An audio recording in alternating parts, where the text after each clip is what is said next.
সকাল তখনও ফোটেনি পুরোপুরি, চারিপাশে পাখিদের মিষ্টি কোলাহল। ঠিক সেই সময় শুরু হয় এক ঐতিহ্যের প্রস্তুতি।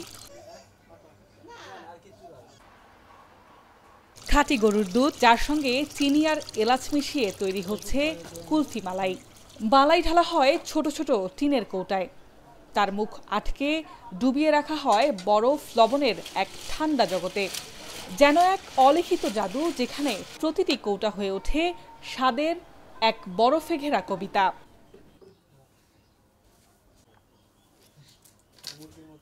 গ্রীষ্ম যত তীব্র হয় কুষ্টিয়ার রাস্তায়, তখন দেখা মেলে লাল শালু মোড়ানো পিতলের হাড়িওয়ালাদের, কারো মাথায় কারো কাঁধে। তারা নিয়ে বেড়ান কুলফি মালাইয়ের শীতল আহ্বান। আজ 10-12 বছর ব্যবসা করি, তাতে ওই 35 কেজি দুধ জ্বালাইলে 15 কেজি 16 কেজি টেকে, এর উপরে আল্লাহ পাক আমাকে একালে চালায় নেয়। এখানে বসি বেশি এবং দুধ এবং চিনি ছাড়া আর ওই এলাচের ফল এছাড়া আর কিছু ব্যবহার করিনি আমরা। এক কামড়েই মুখে ছড়িয়ে পড়ে ঠান্ডা মিষ্টি আনন্দ।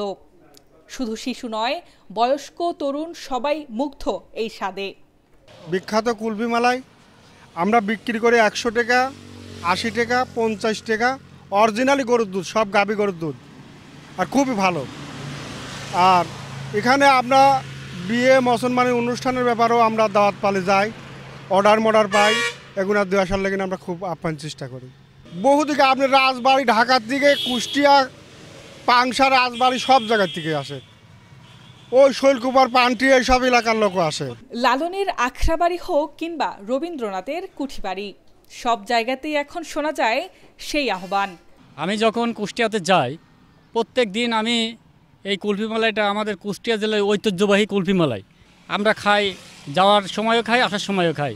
এটা এত সুস্বাদু, মানে অরিজিনাল গাবি গরুর দুধ থেকে এটা তৈরি করা, দুধ, চিনি, ইলাচ, ঠিক আছে, এইগুলা দিয়েই এই কুলফি মালাইটা তৈরি করা, এর মধ্যে কোনো ভেজাল কিছু নেই, খাইতে খুব সুস্বাদু।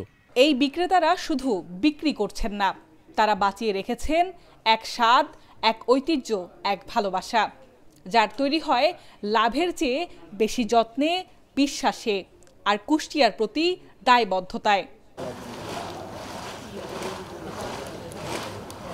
H A Mitu, Asian television.